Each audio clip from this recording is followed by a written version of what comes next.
So what do we got?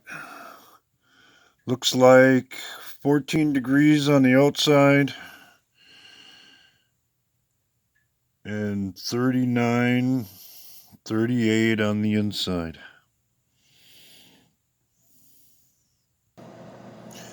Ladies and gentlemen, this is not Disneyland. 59 degrees in my little corner of the house. Do I have to do it like this? No, not really.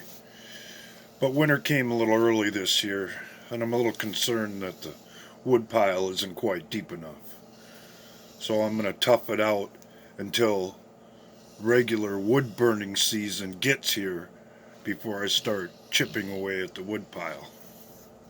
But I will admit, there will be times when it's just not going to be practical to burn a fire unless I'm going to sleep out by the wood stove, because that's quite a ways from the room that I'm in now.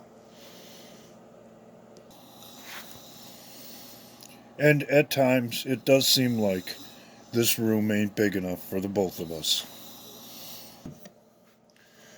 Through no fault of my own, surviving impossible situations has kind of been the story of my life.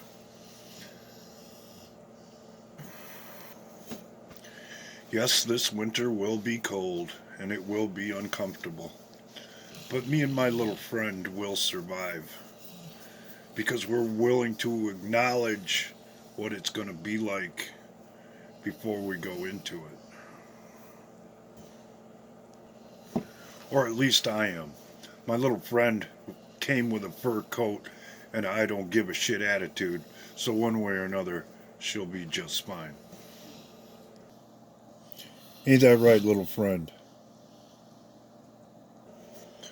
Throughout this winter, more than likely, most of you are going to say you couldn't or wouldn't live like that.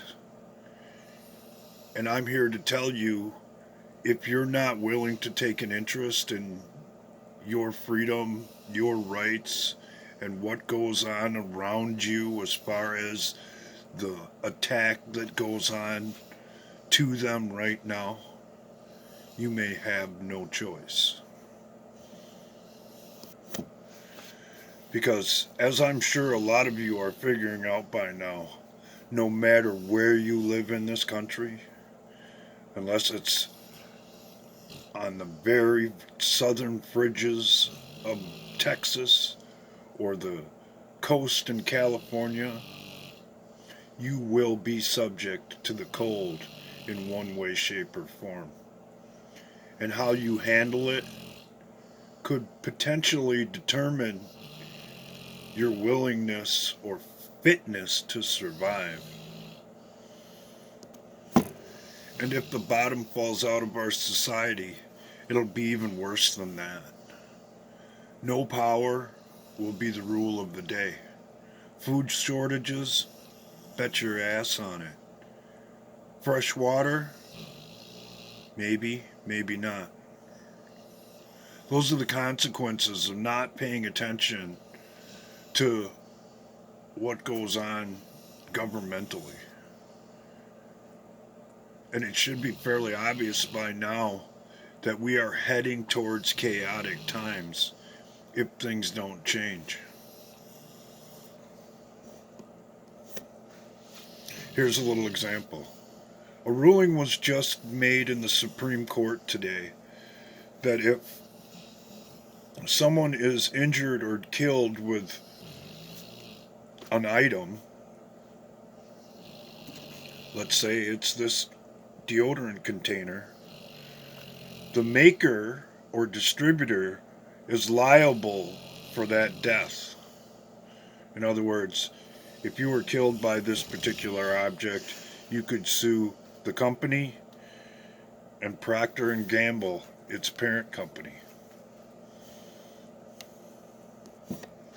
If somebody attacks you with a screwdriver, say like a Craftsman screwdriver, instead of holding the person who is holding the screwdriver responsible, you can go after Craftsman Tool Company instead. If some organization or group wasn't wanting to promote chaos and confusion in our lives, they wouldn't be trying to eliminate the right to defend ourselves, as it becomes obvious that we need the right to be able to defend ourselves.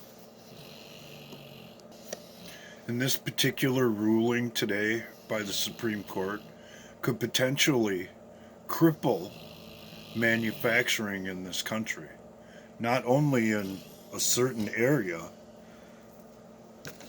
but in others as well.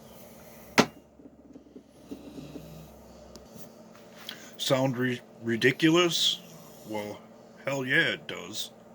Almost as ridiculous as a fake impeachment trial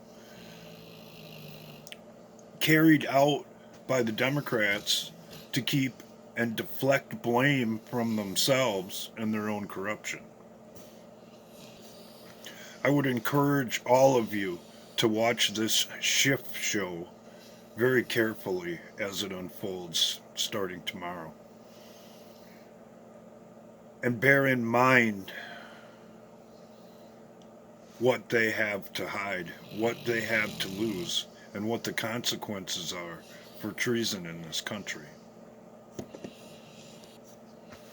It should be obvious to anyone who isn't caught up in the mainstream news that the left and the Democrats don't have anything. They don't have any evidence, and they are subverting the process in order to make their case. When any reasonable person or group would have walked away or backed away by now. Why haven't they? Obviously, there's more to this story than meets the eye. In my opinion, they can't walk away or back away because they need to carry this out, because the consequences on the other side are so great that they can't stop, that they can't quit. This isn't the first time I've said this, and I'm pretty damn sure it won't be the last. It's not that they dislike Donald Trump, which by the way they do. It's that they're scared of him, because he's not one of them, and he's not willing to roll like they do. So they have to game the system, change the rules, and do whatever it is that they think they have to do to avoid the consequences that could potentially fall on their heads or around their necks, as the case may be, in order to remove him from office before the information actually comes out. My concern is that they've been given too much time to develop an exit strategy, because it should be fairly obvious by now that these people will do anything, and not unlike a wounded animal, or a wounded predator more aptly put, will attack as a last resort. And what their last resort could be could lead to you having to live like I'm going to live this winter. Being cold and wondering each day just what you might have to do to get through it and have a little comfort on your side. But unlike that scenario, I'm doing this by choice, because I've done it before in way worse conditions than this. As a matter of fact, this is a cakewalk compared to the first 2 years I survived a Wisconsin winter in a 1969 Dodge motorhome with a wood stove in the corner and very little insulation in the walls. Eating 1 can of these a day, sleeping in my winter clothes and with my boots on, waking up in the morning with the inside of the camper looking like a freezer with frost all over the walls. That's why I have, and more than likely will continue, to try and push people into opening up their eyes as to what goes on in the world. Because I know what the future holds. I've been there before. And believe me, ladies and gentlemen, most of you don't want to go there. Don't want to live there. Because it's cold and it's miserable. And you will be hungry and tired every day. And it won't be a choice. It'll just be the way that it is. There are a lot of people out there that say it's prophecy, and you can't avoid prophecy. I would beg to disagree, because this whole world and our existence is based on free will. It might have to happen at some time, but it doesn't have to happen in this time. I've said this on several occasions, but it bears repeating. They want our freedom. They want our free will.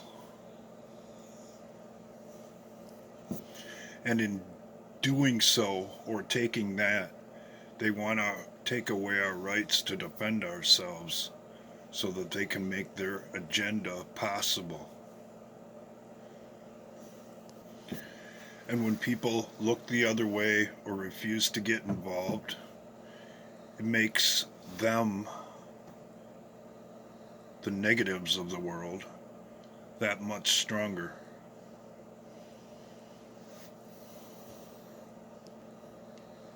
And that much closer to putting us all out in the cold. So to put it quite simply, ladies and gentlemen, we're definitely not in Kansas anymore. And this sure in the hell ain't Disneyland.